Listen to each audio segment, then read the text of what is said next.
찾으셨으면 우리 한 목소리로 같이 봉독합니다. 지혜가 부르지 아니하느냐, 명철이 소리를 높이지 아니하느냐, 그가 길가의 높은 곳과 내거리에 서며 성문 곁과 문 어기와 여러 출입하는 문에서 불러 이르되, 사람들아 내가 너희를 부르며 인자들에게 소리를 높이노라. 어리석은 자들아 너희는 명철할지니라. 미련한 자들아 너희는 마음이 밝을지니라. 너희는 들을지어다. 내가 가장 선한 것을 말하리라. 내 입술을 열어 정직을 내리라. 내 입은 진리를 말하며 내 입술은 악을 미워하느니라. 내 입의 말은 다 의로운 즉 그 가운데 굽은 것과 패어간 것이 없나니 이는 다 총명 있는 자가 밝히 아는 바요 지식 얻은 자가 정직하게 여기는 바니라. 너희가 은을 받지 말고 나의 훈계를 받으며 정금보다 지식을 얻으라. 대저지혜는 진주보다 나음으로 원하는 모든 것을 이에 비교할 수 없음이니라. 나 지혜는 명철로 주소를 삼으며 지식과 근신을 찾아온다니 여호와를 경외하는 것은 악을 미워하는 것이라. 나는 교만한 거만과 악한 행실과 패역한 입을 미워하느니라. 내게는 계략과 참 지식이 있으며 나는 명철이라. 내게 능력이 있으므로 나로 말미암아 왕들이 치리하며 방백들이 공의를 세우며 나로 말미암아 재상과 존귀한 자 곧 모든 의로운 재판관들이 다스리느니라. 나를 사랑하는 자들이 나의 사랑을 입으며 나를 간절히 찾는 자가 나를 만날 것이니라. 부귀가 내게 있고 장구한 재물과 공의도 그러하니라. 내 열매는 금이나 정금보다 나으며 내 소득은 순금보다 나으니라.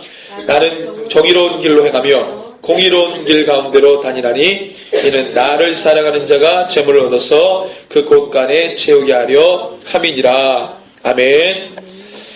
예, 오늘 우리 잠언 14번째 시간입니다. 지혜라는 주제로 하나님 말씀 나눕니다. 자, 여러분, 우리 사람에게 있어서 가장 중요한 것이 뭐라고 생각하십니까? 사람마다 중요하다고 생각하는 것이 좀 다를 수 있는데, 저는 성품, 또 어떻게 말하면 댐데미가 표준어더라고요. 표준어. 댐데미. 사전에 나오더라고요. 댐데미라고. 인격, 이런 거라고 생각을 합니다. 이러한 견해에 좀 동의하시는 분들이 더 있을 것 같은데, 돈이 많은 것도 아니고, 그렇게 명예가 높은 것도 아니고, 그냥 이 인격, 댐데미, 성품이 가장 중요하지 않겠는가라는 생각을 합니다. 우리가 무인도에서 혼자 독불장군처럼 사는 것이 아니라면, 사람들과 더불어서 우리가 부대끼면서 살아갈 때 이 인격, 댐데미는 매우 매우 중요하다고 생각합니다. 자, 왜 그러냐면, 여러분들, 사회는 우리가 더불어 살잖아요. 상호 작용하면서 살아갑니다. 영향을 주고받아요. 그렇게 관계를 형성합니다. 때문에 나 중심적인 가치관을 갖고 있는 인격이라면 이기적이라고 말할 수 있는데, 그 이기적인 인격이라면 문제가 반드시 일어난다는 겁니다. 충돌할 수밖에 없다. 이기적인 습성은 인간이요, 동물과 다를 바 없는 삶을 살겠다는 말입니다. 동물과 다를 바 없는 삶. 축생이라고 하죠, 축생. 본능대로 살겠다는 말입니다. 내 생겨먹은 대로, 속된 말로, 내 생겨먹은 대로, 내가 생각하는 대로, 품은 마음대로 막 살겠다 이겁니다. 본능대로 산다는 거예요. 동물들도 이성적으로, 논리적으로 뭔가를 내가 계획하고 살지 않잖아요. 본능대로 살잖아요, 본능대로. 인간이 본능대로 살 수 없잖아요. 동물이 아니기 때문에. 자, 우리가 알고, 또 믿는 자들이 알고, 또 인류가 부인할 수 없는 사실 한 가지가 있습니다. 뭡니까? 바로 사람은 죄인이라는 겁니다. 지난번에 제가 그런 말씀 드렸는데, 세상도 인간이 죄를 갖고 있다, 위험성을 갖고 있다, 이걸 알고 있습니다. 그래서 인류 역사 가운데 법이라는 시스템을 만들었다고 했는데, 종교권에서만 말하는 게 아니라 세상도 사실은 인간이 죄인이라는 걸 다 알고 있어요. 때문에 본성이 악하고 죄성을 갖고 있다는 것을 인정합니다. 때문에 우리가 가지고 있는 이 본능, 그 본능대로 산다고 한다면 당연히 자기중심적이고 이기적이 될 수밖에 없다는 거예요. 나 중심적인 삶을 살 수밖에 없다 이 말입니다. 이게 본능이 주는 위험성이에요. 본능대로 살아가려고 할 때 주는 위험성이 거기에 있습니다.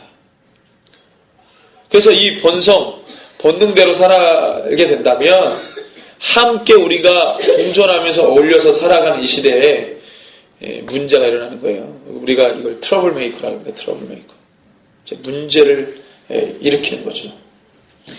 요즘 제가 이게 뉴스를 쭉 보니까 막 사회가 시끌시끌합니다. 뭐 국내뿐만 아니라 국외에서도 문제가 막 여기저기 터지잖아요. 두 가지로 딱 봤는데 첫 번째는 국가와 국민이 충돌하는 문제들. 그 다음에 두 번째는 이 기업의 사측과 노측, 위에 있는 사람과 이 국민과 나라, 국가를 떠나서 여러 사회 요소에 강자와 약자가 있잖아요. 그들의 엄청난 충돌이 있다.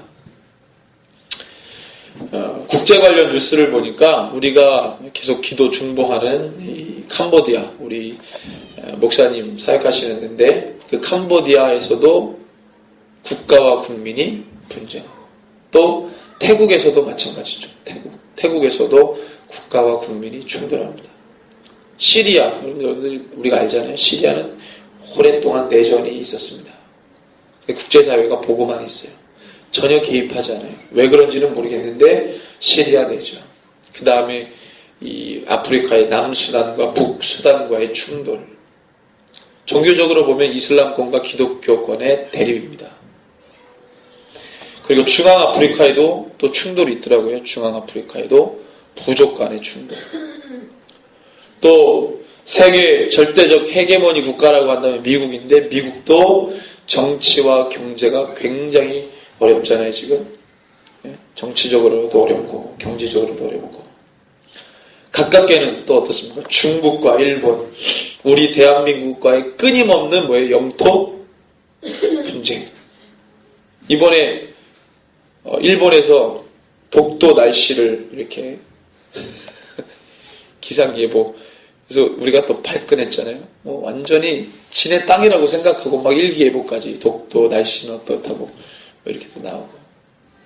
그러니까 우리가 발끈하잖아요. 계속적으로 뭔가 자국의 이익에 따라서 계속 뭔가를 충돌하는 거예요. 상식에 맞지 않는 일들을 하고 있다. 또 우리 북한과 국내를 보면은요, 북한과의 안보 문제 있잖아요. 북한의 김정은 체제, 속된 말로 자기 마음대로 합니다. 본능에 충실해서 지 마음대로. 전문가 얘기를 들어보니까 북한이 공산주의인데 공산주의 주체사상 다 없어졌고 자본주의가 100% 들어갔답니다. 100%. 저는 한 60%, 70% 그쯤 된 줄 알았는데 100% 자본주의가 들어갔대요. 100%. 그래서 한류 열풍이 북한에 불고 있고 소녀시대를 모르는 사람이 없고 간첩이랍니다. 북한에서 소녀시대 모르면 간첩이래요. 이런 말들을 그 듣고 제가 얼마나 웃겼는지. 그런 얘기들. 한류 열풍, K-팝이 북한에도 불고 있어가지고요. 대단하답니다.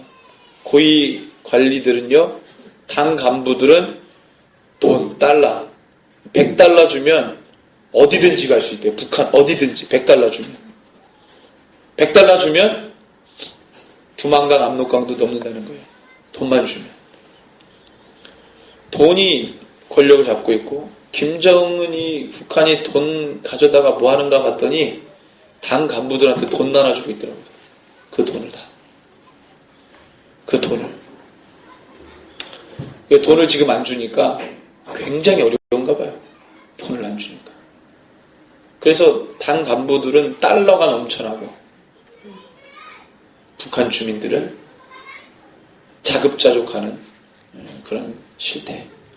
자본주의가 100% 들어갔대요. 북한이. 그래서 어떤 사람이 조심스럽게 2015년도 그쯤 북한이 무너지지 않겠는가. 그래서 서서히 통일은 아니라는 거예요. 급작스러운 통일이 있을 수 있다. 대비해야 된다. 이런 얘기를 조심스럽게 하더라고요. 자본주의가 들어간 건 맞지만, 그래서 서서히 통일이 돼야 되는 건 맞지만, 북한 시스템 구조가 서서히 통일될 수 없는 구조래요. 망하면 갑자기 망한, 갑자기 붕괴되는 구조로 되어 있다는 거예요. 툭 치면 넘어가요. 왜 그렇게 됐습니까? 자기 마음대로, 자기 하고 싶은 대로.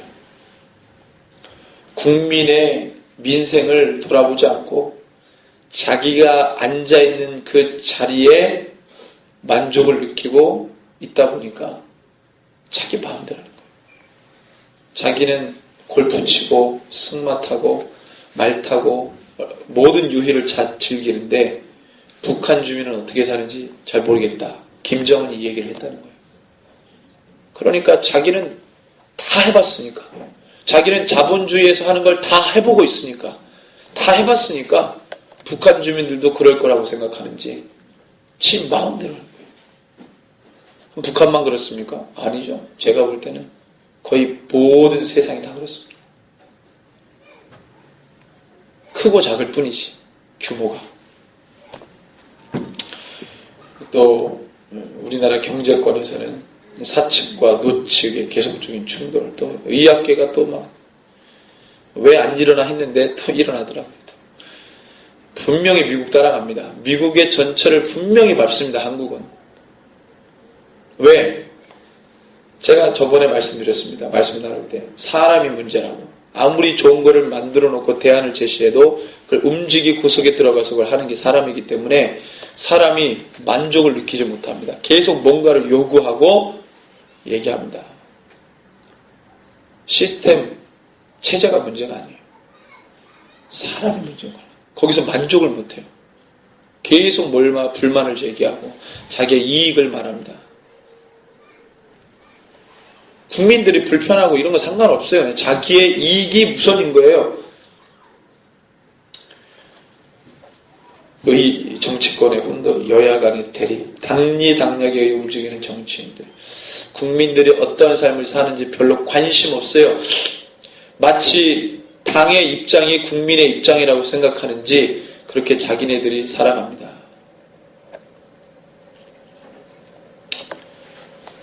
이것이 지금 우리나라가 가지고 있는 어려움입니다. 사회가 혼돈 속으로 더 들어가는 거예요. 매듭을 풀어야 되는데 계속 꼬이고 있는 형국이다. 교계 관련 뉴스를 봤습니다. 너무 답답했어요. WCC 이후에 교계가 계속 나뉘어지는 거 보이십니까? 여러분들 뭐 관심이 없어요. 모르시죠? WCC 이후에 교계가 계속 분리되고 나뉘어지고 흩어집니다. 여차문 쪼개져서 가고 막 사분오열됩니다. 하나님은 흩으시는 것 같아요. 명분은 대단하지만 여러분들 목회자들이 움직일 때 명분 가지고 움직이지 않습니다. 자기에게 이익이 있는지, 이익이 있으면 움직이고 없으면 가만히 있습니다. 이게 교계가 움직인다는 것은 자기의 이익을 따라 움직이는 겁니다. 거기에 돈이 왔다 갔다 합니다. 이게 한국 교계는 제가 볼 때는 끝났다고 봅니다. 끝났어요.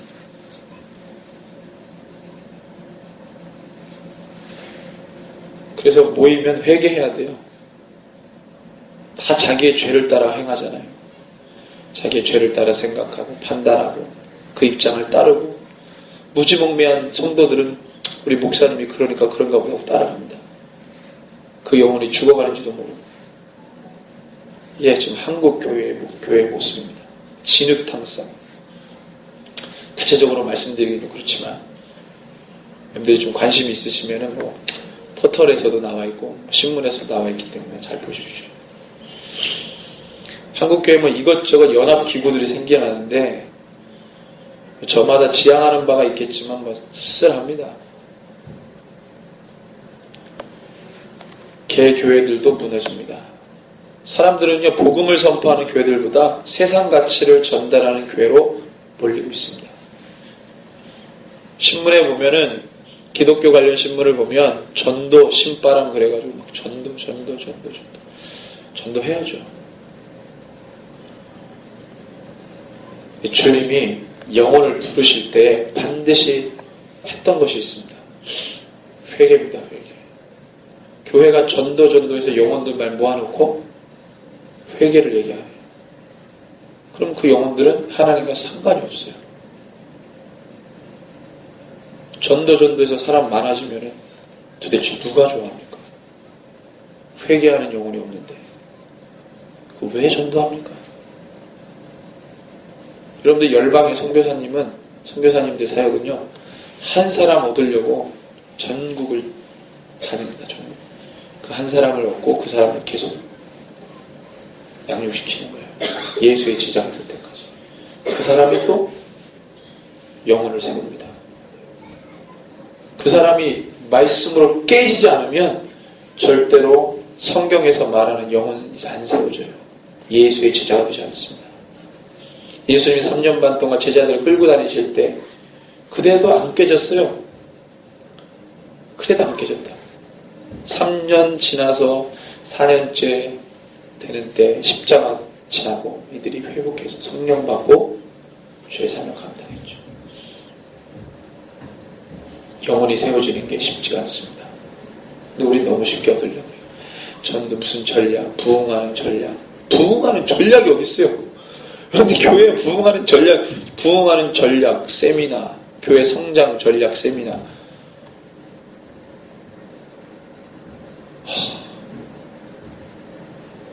거기 가면은요, 죄송합니다. 저도 옛날에 갔었어요. 가면은 수만 명씩 목회자들이 있습니다. 교회의 성장은, 주님이 원하시는 성장은 회개입니다. 회개. 제가 회개하지 않으면 누굴 위한 성장이겠습니까? 교회들이 계속 무너집니다. 눈이 얘기하지만 일반 동호회보다도 못한 집단. 그게 교회예요. 근데 성경을 보니까 성경대로 가고 있어요. 교회가. 이 모든 상황들, 나라의 문제, 국가 간의 문제, 국내의 문제, 이 모든 개인의 문제, 교회의 문제, 이 모든 문제들 왜 일어난다고 보십니까? 거창한 것에 있지 않습니다. 언제나 상황을 만들고 이끌어가는 것이 사람인데 이 사람이 문제입니다. 결국 사람의 됨됨이, 인격, 성품의 문제 때문에 그렇습니다. 아돌프 히틀러 같은 사람이 지도자가 됐기 때문에 엄청난 큰 비극이 생긴 겁니다. 그 사람은 거의 정신분열자. 상처 속에서 살았던 사람. 그런 사람이 지도자가 돼가지고 엄청난 그 흉악한 범죄를 저지른 겁니다. 김정은 같은 애, 가정생활이 좀 그렇죠. 사랑 못 받고 자랐고, 그래서 학창시절 때부터 난폭한 기질이 있고, 화를 누르지 못하고, 그래서 지금 저렇게 철부지 같은 짓을 한대잖아요. 저런 사람이 인간 됨됨이, 성품이 온전하지 못한 사람이 지도자가 됐을 때, 이거는 핵폭탄보다도 더 무서운 겁니다. 그런 사람이 목사가 됐을 때, 핵폭탄보다도 더 무서운 일이 되는 거예요. 왜? 목회자직, 성직은 생명을 다루는, 영혼을 다루는 건데, 됨됨이가 바르지 못한 사람이 목사가 돼서 성도 죽이는 거예요. 영혼 죽이는 거예요. 그럼 목사하지 말아야 됩니다. 차라리 택시 운전해요. 택시 운전.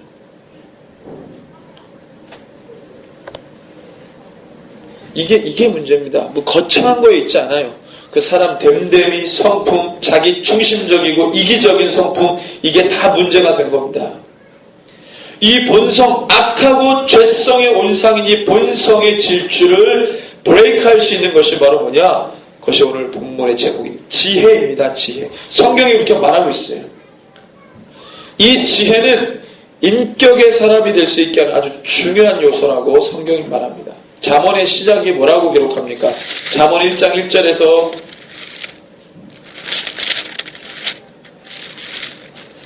7절까지 말씀을 보면 다윗의 아들 이스라엘 왕 솔로몬의 자문이라. 이는 지혜와 훈계를 알게 하며 명철의 말씀을 깨닫게 하며 지혜롭게 공의롭게 정의롭게 정직하게 행할 일에 대하여 훈계를 받게 하며 어리석은 자를 슬기롭게 하며 젊은 자에게 지식과 근신함을 주기 위한 것이니 지혜 있는 자는 듣고 학식에 더할 것이요 명철한 자는 지략을 얻을 것이라. 자문과 비유와 지혜 있는 자의 말과 그 오묘한 것을 깨달으리라. 여호와를 경외하는 것이 지식의 근본이거늘 미련한 자는 지혜와 훈계를 멸시하느니라. 예수님이 진주를 돼지에게 주지 말라 그랬어요. 어리석은 자에게 책망하지 말라 그랬어요. 그가 너를 죽일까 염려된다 그랬어요. 어리석은 자에게 책망하지 말래요. 지혜로운 자에게 책망하래요. 그가 너의 말을 들을 것이라는 거예요. 우리 디모데후서 3장 16절을 보겠습니다.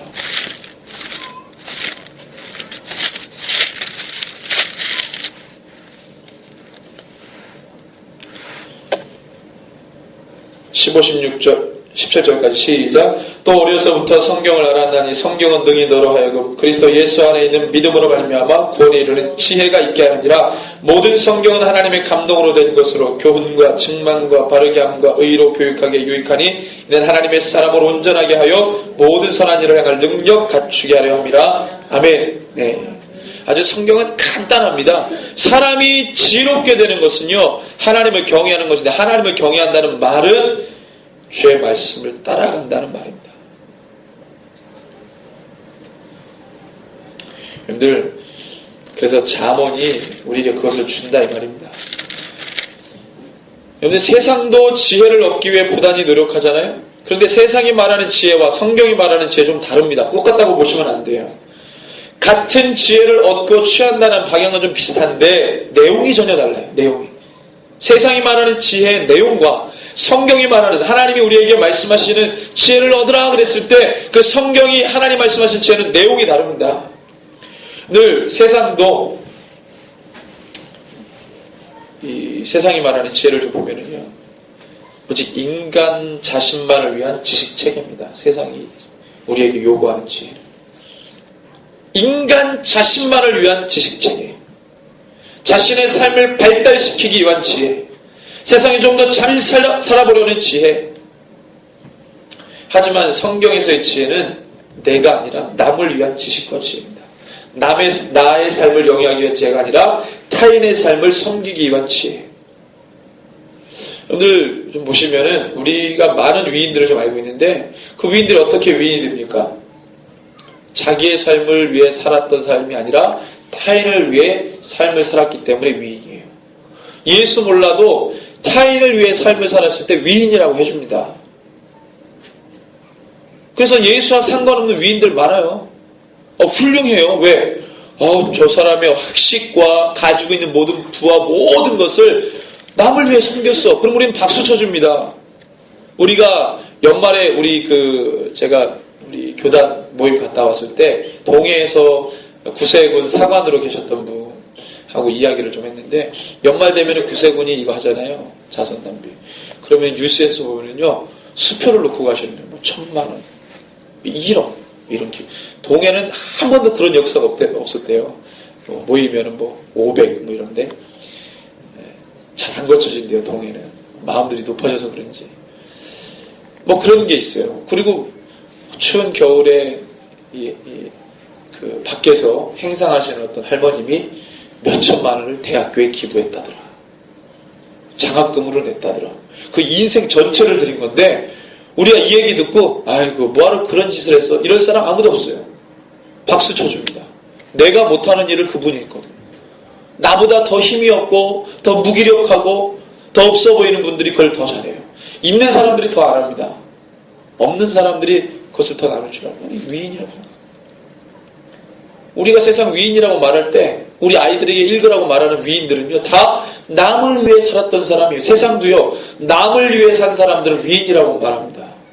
그 지식과 지혜와 모든 체계, 자기가 갖추고 있는 모든 것을 다른 사람을 위해 부었을 때, 아인슈타인이요, 굉장한 석학인데요, 그가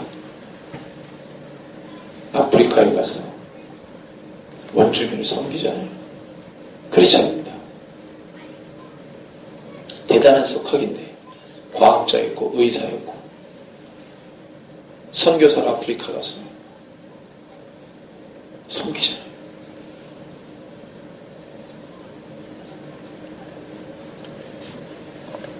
헬렌 켈러 이런 사람들 많습니다.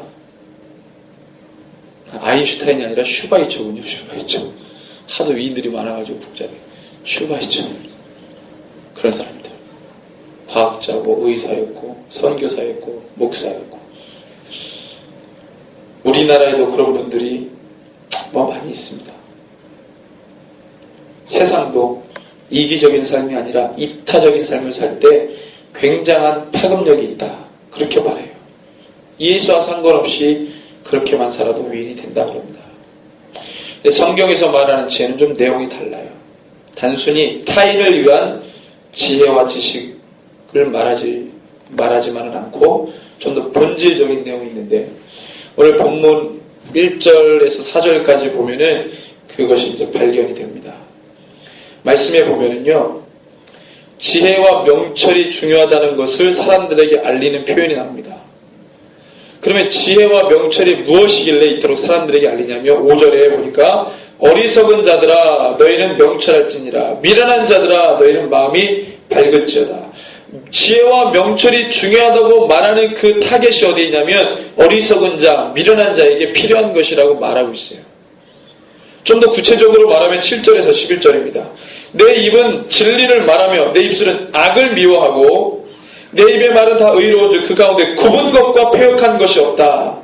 9절에 보니까 이는 다 총명 있는 자가 밝히하는 바요 지식 얻은 자가 정직하게 여기는 바니라. 그렇게 중요해요. 그러니까 뭐예요?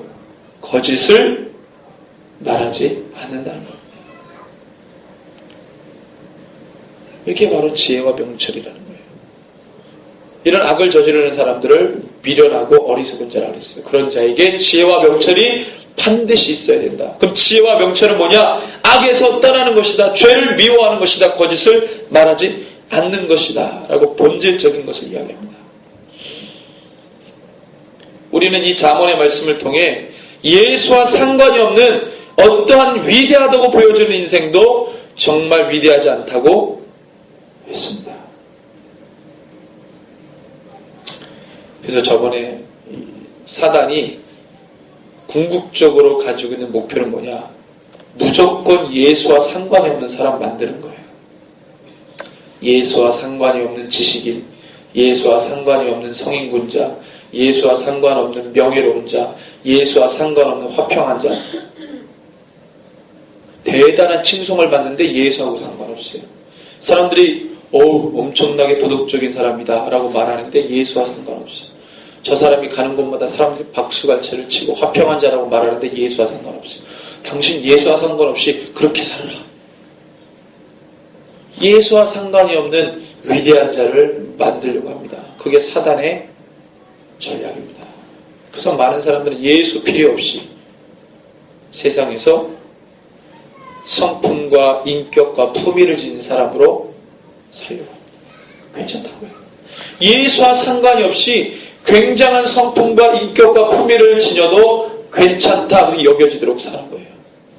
예수와 상관이 없이 이타적인 인생, 섬기는 인생, 남을 돌보는 인생 살아도 위인이라고 말합니다. 성자라고 불러요. 노벨 평화상 줍니다.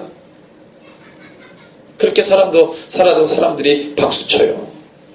간디 같은 사람 예수 믿지 않은데 사람들이 대단하다 말하잖아요. 마더 테레사 수녀, 그 사람은 예수를 그리스도로 고백하지 않은 여인입니다. 그렇지만 사람들에게 칭송받아서 카톨릭에서는 성자로 됐습니다.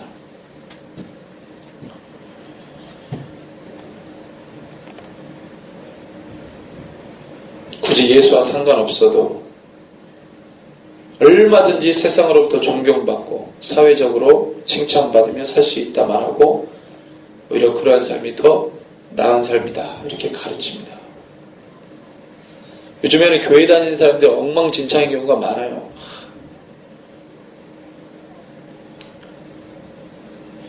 그런데 그런 것과 상관없이 성경은 예수를 믿는 자들이 세상으로부터 미움받는다고 했습니다.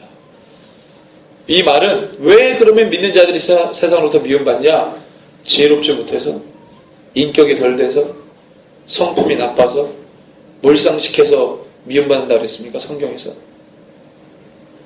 성경에서 예수 믿는 자가 세상으로부터 미움받는다 그랬을 때 왜 미움받냐면 자기가 잘못해서 미움받고 몰상식한 일을 해서 미움받고 그런 게 아니라 예수만 말해서 그렇다. 오직 예수라고 말했어. 예수님을 너무 사랑했어. 예수가 오직 길이요 진리요 생명이라고 말했어. 예수가 모든 인생의 답이라고 말했어. 예수만이 진짜라고 말했어. 예수만이 우리를 살릴 수 있다고 말했어. 예수만이 우리의 죄를 영원토록 멸하실 수 있고 우리를 구원하실 수 있는 유일한 분이라고 말했어. 예수만이 복음이고 진리라고 말하기 때문에 세상을 악하다고 말하고 사람들의 죄를 드러내고 그래서 예수가 필요한 인생이라고 말하니까 세상이 예수 믿는 자들을 미워한다라고 성경에서 말하지 그가 몰상식한 일을 해서 인격이 덜 돼서 자기가 잘못해서 미움받는다라고 말하잖아요. 그건 자기 잘못입니다. 다시 말해서 예수와 상관없는 지혜와 지식은 죄고 악이라고 말하는 거예요. 죄고 악이다.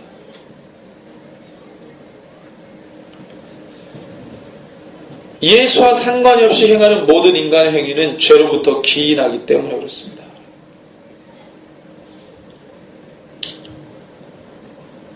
이 세상은요, 죄이기 때문에 예수와 상관이 없는 행동들을 좋아합니다. 그래서 이렇게 만들어 놓은 거예요. 지혜로운 사람, 예수와 상관이 없이 지혜로운 사람, 지식이 충만한 사람, 예수와 상관없이 지식이 충만한 사람 박수 쳐줘요. 예수와 상관없이 좋은 일하고 박수 쳐줘요. 예수가 들어가면 그 사람은 예수만 말하니까 세상이 미워해요. 아무리 좋은 일해도 박수 쳐주잖아요.